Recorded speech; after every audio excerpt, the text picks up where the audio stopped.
যদি সবকিছু বলার পর বাবা মা রাজি না হয় তাহলে তো তোমার আমার মায়ের বন্ধুত্ব নষ্ট হয়ে যাবে। তার চেয়ে ভালো কিছু না বলেই। প্লিজ তুমি বাসায় বলো। সম্ভব না। হ্যালো, এমন তুই কোথায় রে? এই তো ক্যাম্পাসে। বলো।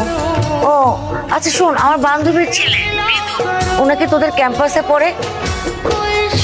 হ্যাঁ, কেন?